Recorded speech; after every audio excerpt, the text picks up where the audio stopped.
quiet up here. Nothing green up here yet. There's no bear food, so all the bears come out of their holes. They've already gone down valley bottom. There could be some stragglers up here, but as soon as it greens up to here, then they'll be here all around me. Let's get right into some sharing here. My name is Jesse Thompson. I live in Duvall, Washington. Born and raised in Maui. Got it for several seasons in the Nushagak, Togiak, Ungaliklaflith, and Ungaliklaflith. My first experience was at King Camp on the Nushagak. We had just set up camp, and it was the first night we fired up the big generator. 6 of us. 5 stayed up drinking until 3 a.m. At 2:30 a.m., 2 moose walked right into camp and stood to us right next to the fire for 5 minutes. No shit. They just stood there. They looked scared, and it was weird. So we decided to go to bed around 4 a.m. The only person who hasn't drank at all yet also stayed up with us, woke me up with his eyes as big as dinner plates, and he couldn't talk. He's just saying, look, look, look. I can't look, what is this? You gotta just look, and mumbling. So I went and looked, and there were tracks from a really big human-looking foot. I wear size 13 double E, and it was 2 times the length and 2 times the width. I have pics, but it was an old school flip phone days. They aren't great. Decent. The ones that sold me were where it went up the muddy bank. You could see where it had lost traction 2 times, and the toes curled, and the mud was raised in between the toes as it slid. No possible way to fake this. Our camp is 100 yards below the Iowithla River on the Nushagak, for reference. First guest showed up at camp, and I noticed the beaver lodge across from camp was absolutely demolished. It was on a point going into a slough. It got about 1 foot deep, and as I trimmed up my kicker before I hit bottom, I saw 3 sets of huge prints. And as I saw them, the boat hit and mucked everything up, and I could not see or show anyone else, but I know what I saw. The beaver lodge was a monster, the size of a VW bug, and it was demolished. I told an old-timer about this in Dillingham, and he said, hairy men like the young beavers? He also said one time he heard 2 hairy men talking about how they was going to divide him up, who was getting his liver and such. He said he woke up, said, don't eat me, I'm of you, and they walked away. I asked how he knew what they were saying. He said they speak Uppic. Some of us don't die, we just turn into hairy men. And Dillingham, Equok village area has tons of sightings. I always believed this summer just set in stone. My last summer at Lake Alagneknek, maybe, if you share it, that is. I was doing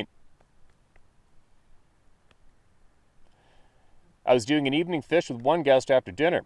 We were going to go fish Sunshine Creek. It was July, lots of light left, good tipper, and I got to fish, so I was happy to take them. I'll send a map and some pics for reference. Next email with my big footprint pics. So we're all cruising across the lake in the John boat, and over that Lily Creek, I see a figure standing at the creek mouth. I thought, strange, no boat, and there's nobody around. Hadn't seen any boats go by the lodge. Maybe he's in trouble. So I veer that way. I'm about 1,000 yards away at this point, which hindsight showed me what I really saw amongst other clues. So as I get to about 500 yards, this figure is hunched over looking in the water, like a hairy man watching fish. Again, hindsight. I'm thinking no boat, no fishing pole. I can see between this figure's legs, and it is standing upright. It has to be a man. Maybe he's setting a net. 300 yards. Still no boat, no fishing pole, no net buoys. 100 yards. I shout, are you okay? And power down. The figure doesn't look up, just walks up the creek mouth and up the bank at the point. I knew it all clicked. The figure doesn't look up, just walks up the creek mouth and up the bank. At that point, I knew it all clicked. My guest hadn't said a word the entire time. I got back on the step and headed towards our fishing destination with goosebumps, head spinning, no words spoken between us. I'm figuring maybe my guest was asleep or just half-wasted, so he didn't even notice. I'm not saying anything. So I go for about 50 minutes to sunshine, complete silence. I land the boat, throw the anchor, get on shore, and start rigging our rods. This MFer stands up and almost yells, but in a funny, nice way, and says, hey, are we seriously not going to talk about the Bigfoot we just saw? I looked up and smiled and said, did you see that? He said, How could I miss it? What the F? After much discussion and telling him my previous stories, I told him, what should we do? We have no proof. Everyone will think we were crazy, or they would try and go and find him and tell me that wasn't the coolest thing you've ever seen. He agreed. We said nothing. We did not go back and reenact what we saw, and when I stood approximately, we did go back and reenact what we saw. And when I stood approximately where the hairy man was, the creek was up to my chest, and I am 5'11", and I couldn't see in between his legs, and I could see in between his legs when he was fishing. Also, when we got to the bank, no tracks. He was able to make out over a 6-foot stride into the bush and leaves. Also, when we got back to the bank, no tracks. He was able to make over a 6-foot stride into the bush and leave zero evidence. Goosebumps just thinking about it again. The first story I ever heard you tell was about grizz and reloads from a friend and how you had the same bullet all season. You're an amazing storyteller, and stories are important. I feel a lot of today's problems could be solved if everyone knew their story, as in where they came from, who their ancestors are, and how to story their own life. We are very disconnected from Mother Nature as a whole on a societal level. In other news, if you haven't heard, my friend, definitely get on board with the QAnon. Q Alerts is a great site. It's worldwide, the Great Awakening. WWG1WGA, where we go, where we go one, we all go. Where we go one, we go all. As much as you know about government censorship, I'm sure you may already know. Stay safe, keep the stories coming. This is amazing content. Jesse Thompson. Jesse, appreciate the share. What an incredible sight that must have been, man. And especially to not have seen any sign, which is a little mind-boggling, right? And a little frustrating. And it's been reported more than a handful of times. A friend of mine's girlfriend, she saw one of these things up the road here in the headlights, and there was snow on the ground. I went and looked the next day. She was apparently crying her eyes out to her boyfriend, telling him about it.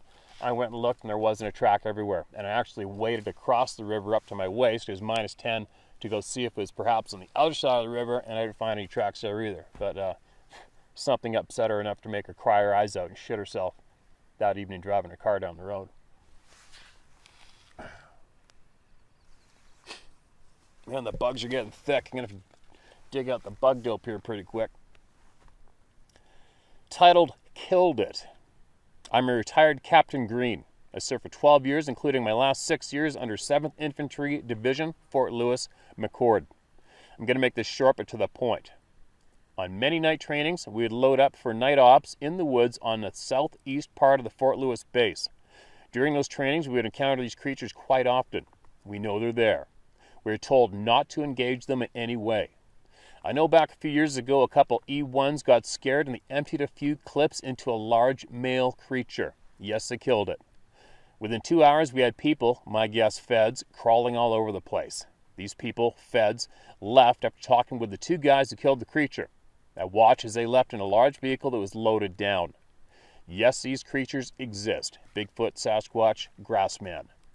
P.S. Speaking with a few fellow Army officers I've met, they too have encountered some of these creatures on other bases.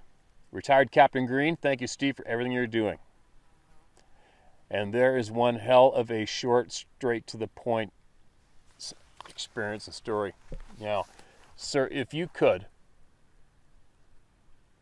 possibly share with us exactly what it is the military, possibly scientists, what words do they use specifically directed to you when they tell you not to say anything or when they tell you not to engage these things? Like, I mean, they've got to give you guys some kind of an explanation as to what these things are and how significant they may be to be kept alive and not messed with. And what would that cause if they were killed or attacked unprovoked, right? I know the military is listening to me. I know the law enforcement is listening to me. I know numerous scientists are listening to me. Lots of you people are starting to share and get confidence to share through me with the people. Hopefully you're seeing the importance of community again. We're not supposed to be secrets, right? It's just not supposed to be. We all deserve a fair crack of the knowledge.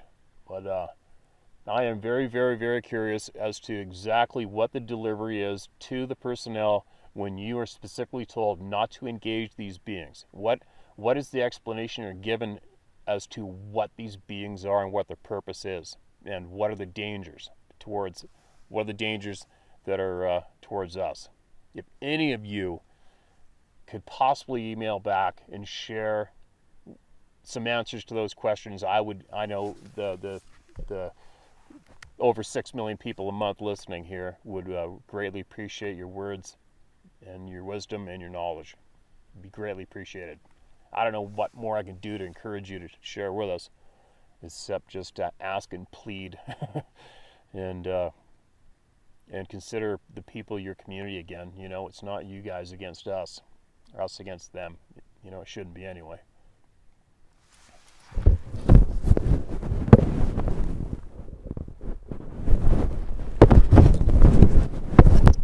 But anyway, moving along. Hopefully that camera's still recording. I think I'll let this camera do one more video and I'll switch up cameras.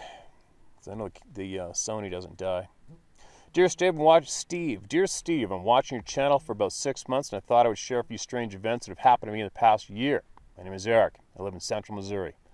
I've lived here my whole life on a vacation spot called Lake of the Ozarks. I grew up spending every day in the woods like most people I've seen posting on your channel. I've never had any strange incidents happen to me except until this last year. I'll try to keep this short, but apologies if I start rambling. About a year ago, I met a friend who was really into arrowhead hunting. We started hunting arrowheads together near his home, located by a state park and tourist attraction called Swinging Bridge. The first strange encounter happened one night when we were camping along the river. I was in my tent around midnight, and my buddy was at the river's edge night hunting. Anytime I refer to hunting, it's meant as arrowhead hunting. Anyway, suddenly a tent is hit by a rock. Not a large rock, but big enough to make the sound of a rock hitting gravel after it bounced off my tent. I thought it was Travis fooling around, and about a minute later it happened again. I went outside to confront Travis about it, and he just shrugged me off, thinking I was playing some sort of a gag on him. Later that night, we were both hunting together in the river when Travis needed a new flashlight. He went up to his truck maybe 50 yards away, and just when he reached it, it was hit by a rock. So, this begins our strange journey of weird stuff in the woods. That night, we had, I think, 5 or 6 more rocks thrown, not at us, but always landing 5 to 10 feet away. We hunt all over central Missouri, but only have strange things happen on this one stretch of river near the Swinging Bridge. We usually hunt at night because it's cooler and arrowheads are easier to see in the water. After this first rock throwing event, it started to happen more often. Rocks were thrown when we were on our way out, never heading through the woods to the river, but only when we were leaving. It has become so often that many times we don't even react to it or say anything to each other. We have taken several other people who don't believe us out there, and they have all seen it for themselves. Rarely anymore can we go hunting there without the goodbye rocks on the way out. In fact, if we're leaving and nothing's been thrown, one of us will say, "Well, it's about time for the rocks," and most of the time a rock will hit nearby afterwards. This went on all last spring and summer, and we just got used to it. We both have flashlights that we call the God Illuminators. They are 100,000 lumens, and we can light up the woods like an airport runway, but I've never seen, heard, or smelled anything, just rocks hitting all around us. Until one night about 2 months ago. We're hunting a riverbank we call the Big Bank. I was on one end, and my buddy was on the other, about 100 yards away. I had 2 or 3 rocks thrown near me, so I walked down to where he was, and he said nothing had happened on his end. We walked back to where I'd been, and I wandered down by the river's edge while Travis stayed by the wood line. About 10 minutes later, I looked up, and Travis was waving furiously at me with a look on his face I'd never seen. I thought he must have found a nice point, so I wasn't in a hurry to get there until I noticed that he was filming something in the woods. I got back to him, and he said, "Something growled at me." We don't have bears here. The woods are mainly full of deer and small animals. As I looked into the woods, I saw 2 sets of green eyes glowing in our flashlight beams. Neither of us had our big lights that night and couldn't light up the entire woods. The eyes were about 25 yards away and about 5 feet or so off the ground. At first I thought they were deer, couldn't figure out why they were running off. Just then, one set of eyes went from 5 feet off the ground straight up to about 10 feet. Nothing I know could do this. Even a deer standing on his hind legs could not stand up for long. It was like something was crouching, and then it stood straight up. I just couldn't get my light to shine far enough to show them up, to light them up. Just the glow of their eyes. I made sure I knew the exact spot they were at so I could go look at the prints they made. It was really muddy that night, and even though I knew deer didn't act like this, I tried to convince myself that there would be deer tracks all over the spot where we were seeing the eyes. We filmed it for about 3 minutes, and then the eyes were gone. We quickly went to the spot and seen them, and nothing. Not a single print or anything. Our boots were 4 inches in muddy slop, yet not a single track. It was the first night that we were both ever really scared in the woods. We walked back to the riverbank and were trying to play back the recording when a huge crash of the wood line scared the crap out of us. We walked back up to where we had just left and found a tree about 20 feet long, maybe 10 inches wide, had been thrown at the bank from deeper in the woods. There were no roots or limbs, and both ends appeared to have been broken off. No human or anything else I know about could have lifted, let alone tossed a tree that size. We searched the area and could not find where it come from. Since then, I've had several other strange things happen to me in the woods, including an incident where I experienced what I can only describe as a teleportation from one place in the woods to another a long ways away. And that's another story. I used to love hunting alone at night, but now I would never think about doing it. One question that me and Travis always talk about is, why do the rocks always land with a thud, as if they're falling straight down? If I threw a rock at something a long ways away, it would hit and bounce off the ground or skip off the water. Also, if they're being thrown from inside the woods to out the river, why don't we ever hear one hitting branches or trees? There's never any sound until it just drops the single plunk near us. Nothing can be so accurate as to throw a rock out of the woods and never hit anything on the way. Also, I keep asking myself, why would this thing obviously this thing is hiding from us.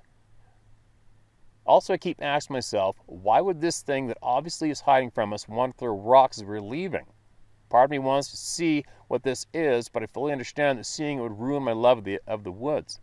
That being said, the last thing I want to throw out there, and I've never heard anyone suggest this, and I get laughed at and mocked every time I try to bring it up, is, what if Bigfoot could fly? It's okay to laugh. I only say this because of the rock seemingly being dropped from straight above, and I've heard loud, flapping noises above me several times. Keep up the great work you're doing. It has inspired me to not care if people think I'm crazy. You're welcome to use mine and Travis's names, because everyone thinks we are loco already. All right, man, you're not loco. You know you're not. You've read from far too many people who have reported basically the same thing, right? It is what it is. Nothing to be ashamed of. You didn't ask for it, right? Nobody asked for this shit. That's the thing. That's the thing that's kind of frustrating and potentially maddening about it, is nobody asked for this, yet the majority of society is more than willing to shit on people to come forward and generously share what they witnessed with their community. Isn't that bullshit? I guess we're turning that around, right? We're making it change. But anyway, I can't explain the rocks dropping from the sky. I can't. I got a couple of ideas, couple theories. Possibly has something to do with the next parallel dimensions, possibly portals, possibly. Right? It's just a few things that need to be looked into and spoke about out loud. There are scientists who are avidly looking into portals. It just is. All right? It's not being made up. Don't shoot the messenger will shoot back, and the messenger's pretty damn accurate.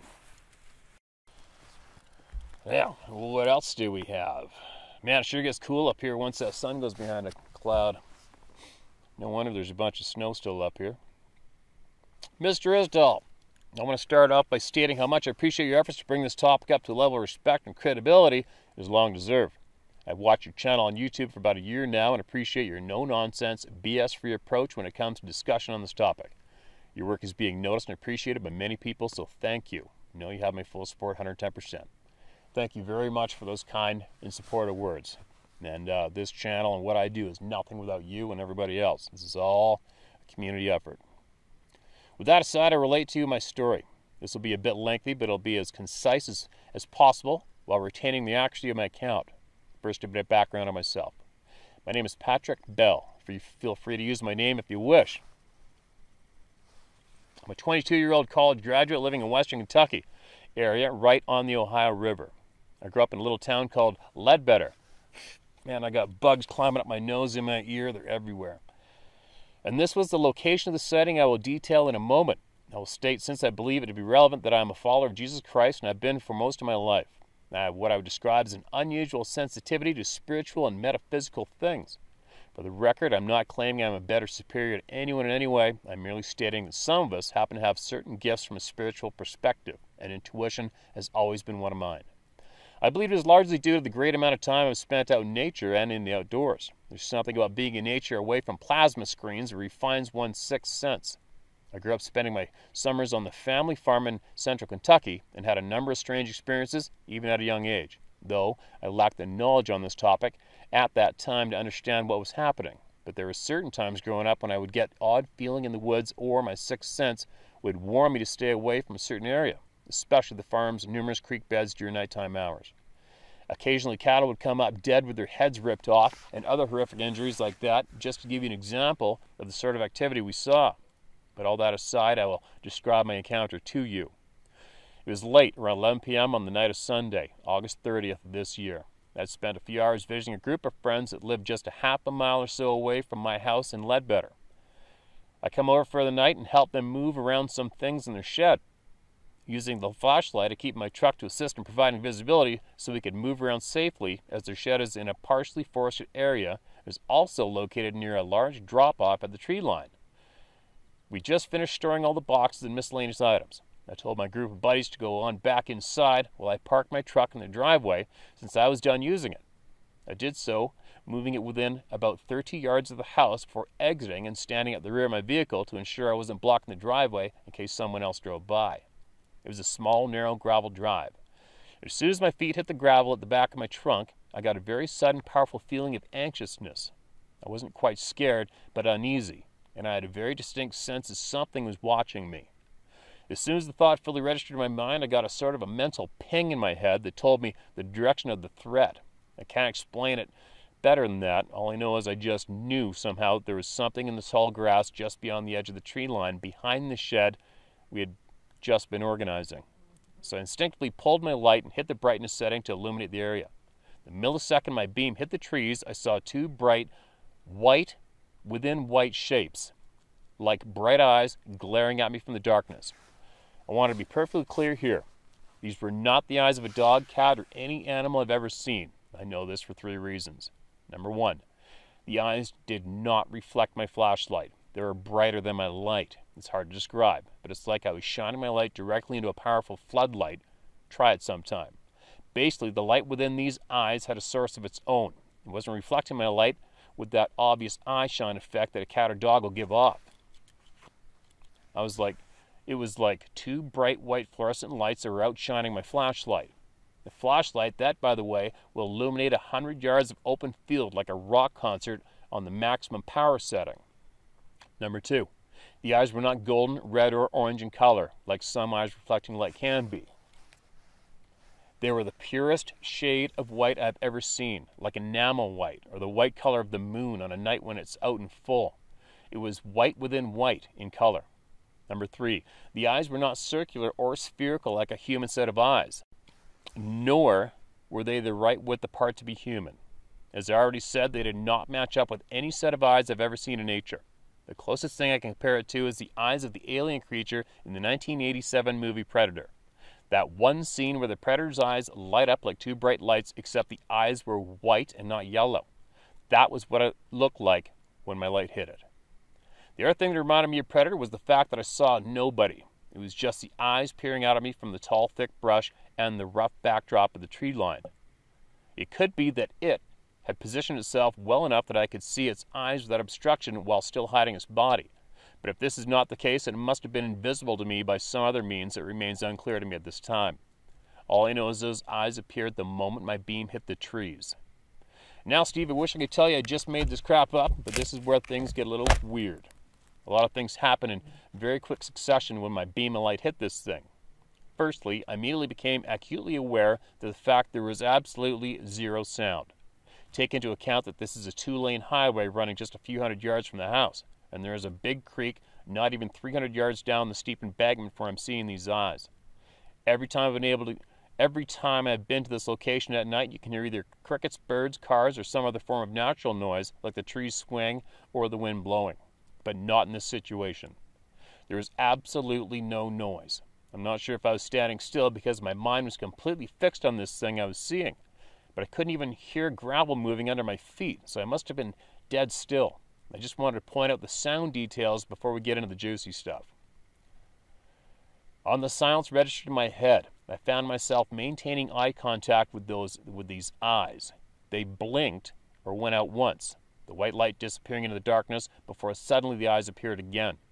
It appeared to my best knowledge that the being in front of me had blinked. As soon as the eyes reappeared, a thought popped into my head as clear as any thought in my mind, but it was not my thought. It said to me, "I am watching you." At this point I remained calm. My senses did not alert me to any threat to my physical person, but to say I was a bit unnerved would be a massive understatement.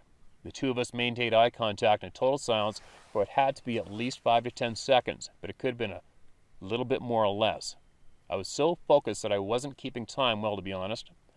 All I know for certain is I heard a voice speak to me very clearly that was not my own. I should mention at this point that I carry a gun with me almost everywhere I go. A 1911 chambered in .45 ACP. It was practically a part of my body at this point. I spent inordinate amounts of time trying to master its use for self-defense purposes and have received extensive training in its operation. I say this to you because what happened next truly baffles me. You'd think that any reasonable person in this situation would enter the usual fight-or-flight response. I'm familiar with this response through personal experience. A person's heart rate and breathing picks up, their blood pressure climbs, fine motor skills go into the toilet, and their adrenaline starts flowing. You start to make very important decisions on an instinctive, almost subconscious level as you react to what is in front of you. I've entered several situations in my life where I've had to act evasively in self-defense towards other human beings, and without fail I naturally entered this state each and every time. My instincts took over at each of these occasions, but not this time. It was as if something else suppressed and overpowered those instincts I've spent all my life refining, and assuring me I did not need to be afraid. My reaction as a result was pure, utter calm. I can't explain it except to cite scriptures which speak of peace beyond understanding as a blessing of God's providence. All I know is I did not try to reach in my pocket for my keys to flee, nor did I turn to run, as I felt giving this thing my back would be a rather poor notion, to say the least. I simply maintained eye contact and stood my ground. Not really brave nor afraid, just at peace. I did not think about reaching for my gun on sheer instinct, but the moment I thought it, another voice popped into my head. I couldn't make this up if I tried. It said to me, "Don't reach for your gun, it won't help you. You need not be afraid." It's like a subconscious thing. I can't really describe it, and if you don't believe me, I totally understand. To be honest, it's hard for me to wrap my head around it, and I'm the one writing this account, so your guess is as good as mine. I've read a lot about guardian angels speaking to people and protecting them. Perhaps that is what it was. All I know is that it wasn't me.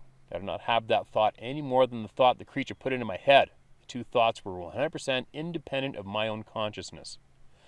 The voice in my mind told me not to go for my gun and not to be afraid. I went for the only other weapon I carry with me everywhere. I started quoting Bible verses I had memorized as a kid. I can't remember all what I said. It just come to me. But I remember a couple of verses I quoted, and for the sake of accuracy, I'll include them. "Yea, though I walk through the valley of shadow of death, I will fear no evil, for you are with me. Your rod and your staff, they comfort me. The Lord is my shepherd, I shall not want. He makes me lie down in green pastures. He leads me beside the still waters. He restores my soul. He prepares a table for me in the presence of my enemies." As I spoke the words, the eyes remained watching me. Once I finished with the verses, I simply said, "In the name of Jesus Christ, be gone from me." The moment I said that sentence, for a precise instant it left my mouth, I heard a loud audible crack, and I can only describe as a big branch snapping under pressure.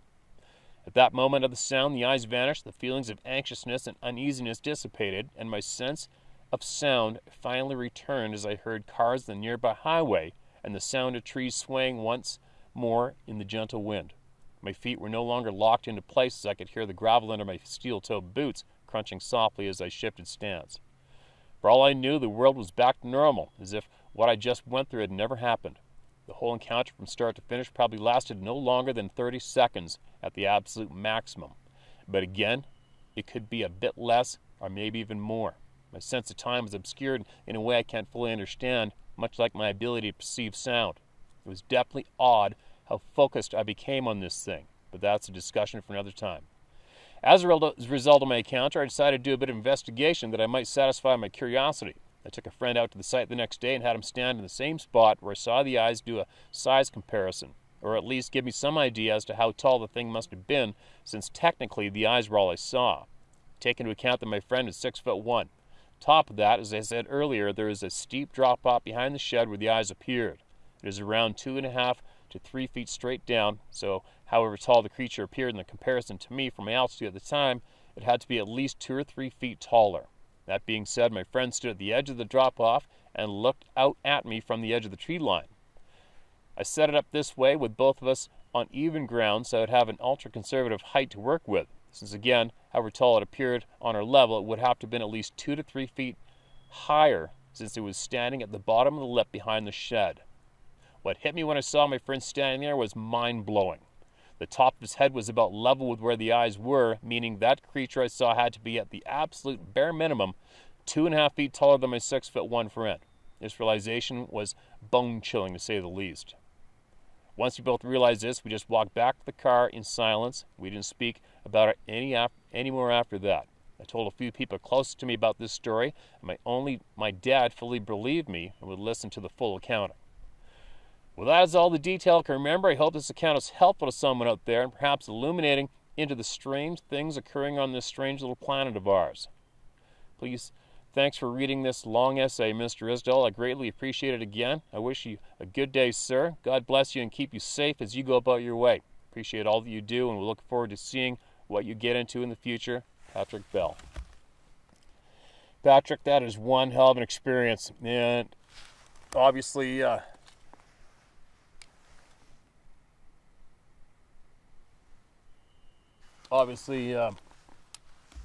you've heard that exact same description and experience. You've heard that shared here in this channel without a doubt. I can't explain it. I don't have the answers. I know there are people out there that do have the answers, and hopefully they're being coaxed into sharing with us exactly what's going on. There's some crazy ass shit going on. That's just all there is to it. The more people share, the more we're going to learn quicker, and the more we can possibly help people live a more fuller life, right? And not stay indoors running around scared and terrified while we are lied to, misled, manipulated.